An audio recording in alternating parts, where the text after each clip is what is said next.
Maaliif gargar cabee yaanne namaa Maaliif gargar cabee yaanne namaa Waliif amanamuun maalumaaf dhiibamaa Meekoo Waaqayyoon gaafannaa dhiifamaa Maaliif gargar cabee yaanne namaa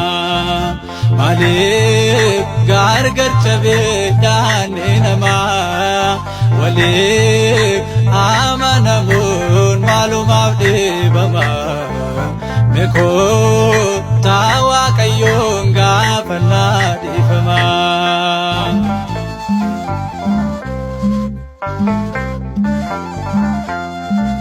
Bara keenya keessa xiqqaadhaaf guddaane taasa waliin gaaluu walli baay'aadhaane boolla waliif goota walirraa kahuune ibboo naatti taate maali gooftaa kuni maaliif gargar cabee yaanne namaa Maaliif gargar cabee yaanne namaa Waliif amanamuun maalumaaf dhiibamaa Meekoo Waaqayyoon gaafannaa dhiifamaa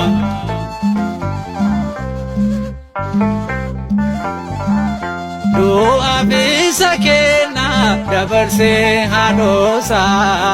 garbaasee dubbata michitee godhaa isaa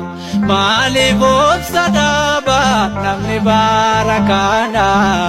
haadhosaa ajjeese akkamiin wal ganaa maaliif gargar cabee yaanne namaa Maaliif gargar cabee yaanne namaa Waliif amanamuun maalumaaf dhiibamaa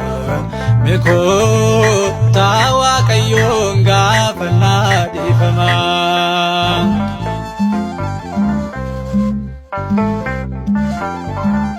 Obsi hunda jaalaa Iyyoobiin barannaa jaalalaan mo'ama jibbarraa fagaadhaa fakkeenyaa kan ta'u amaaniin fudhadhaa kanaa ta'u beeka qalbii jijjiirradhaa maaliif gargar cabee yaanne namaa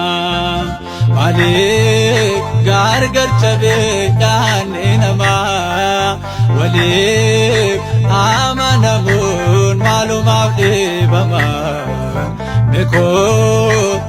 Waaqayyoon gaafannaa dhiifamaa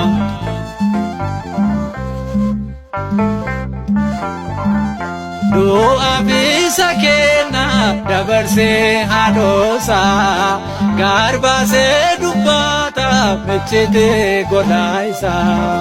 maaliif obsa dhaaba namni bara kana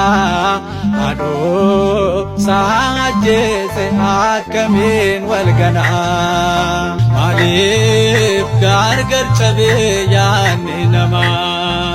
Maaliif gargar cabee yaanne namaa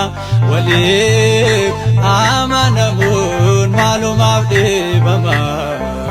Meekoo Waaqayyoon gaafannaa dhiifamaa Maaliif gargar cabee yaanne namaa Maaliif gargar cabee yaanne namaa Waliif amanamuun maalumaaf dhiibamaa